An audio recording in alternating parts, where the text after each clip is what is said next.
Bihar voter list पुनरीक्षण मामले को लेकर अब बड़ी खबर सामने आ रही है। सुप्रीम कोर्ट इस मामले पर सुनवाई के लिए राजी हो गया है। सुप्रीम कोर्ट निर्वाचन आयोग बिहार में मतदाता सूचियों के विशेष गहन पुनरीक्षण के फैसले को चुनौती देने वाली याचिकाओं पर 10 जुलाई को सुनवाई करने के लिए राजी हो गया है। जस्टिस सुधांशु धूलिया और जस्टिस जौ माल्या बागची की आंशिक कार्य दिवस पीठ ने कई याचिकाकर्ताओं की ओर से कपिल सिब्बल की अगुवाई में कई वरिष्ठ वकीलों की दलीलों को सुना और याचिकाओं पर गुरुवार को सुनवाई के लिए राजी हुए। इस पूरे मामले पर वकील साहब विस्तार से सब कुछ बता रहे हैं, आप खुद सुनिए। तो challenge special intensive revision of electoral rolls जो इलेक्शन कमीशन ऑफ इंडिया ने 24 तारीख को घोषित किया है, उसके खिलाफ याचिका दायर करी है। करीब 7 पिटिशनें हैं जो फाइल हुई हैं। उसमें ग्रीवांस ये है कि इलेक्शन कमीशन के पास स्टैट्यूटरी पावर नहीं है इस तरीके से समरी इंटेंसिव इलेक्टोरल रोल को रिवाइज करने की। प्लस इनके कई सारे क्वेश्चन हैं जो रूल्स के बाहर जा रहे हैं।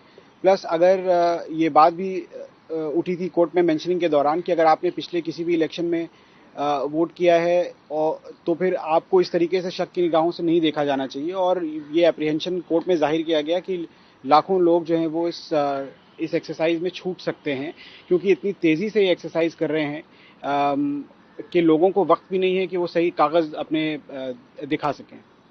तो सर, आप लोग ने ग्राउंड क्या दिया है अपनी पिटीशन में? पहला ग्राउंड तो यही है कि इलेक्शन कमीशन की पावर का इशू है कि भाई किस तरीके से वो अपनी पावर का इस्तेमाल कर रहे हैं। एक 1960 का रूल है जो बताता है कि किस तरीके से रिवीजन होना है। ये उसका ही पूरा प्रोसेस ही उलट के अपने सर पे रख दे रहे हैं उसको।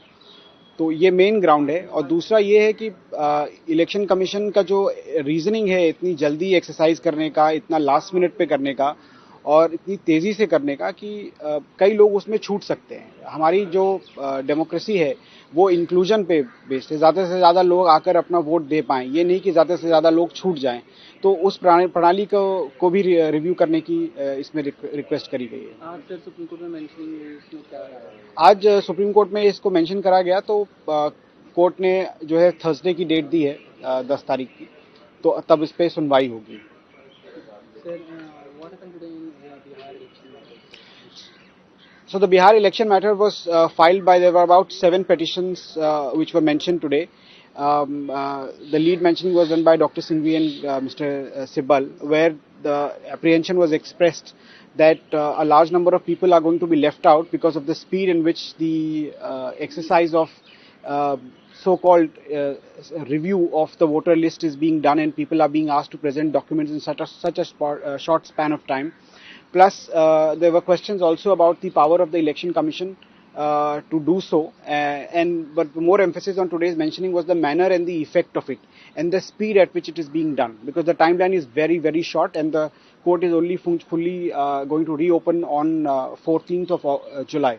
And for that reason, the apprehension was expressed that this must be taken up immediately at the earliest. And what ground has been given by you petitioners in the petition? So, different petitions will have different grounds, but broadly, on the point of the validity of the exercise, the issue is, one, the statutory power of the election commission to do so.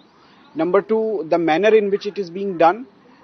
Number 3, the scope of questions and questionnaire that is being used, and 4th, the use of questionnaire itself and how the state machinery is being deployed to elicit responses from what is largely a rural population with no wherewithal to understand the complexities set out in the forms.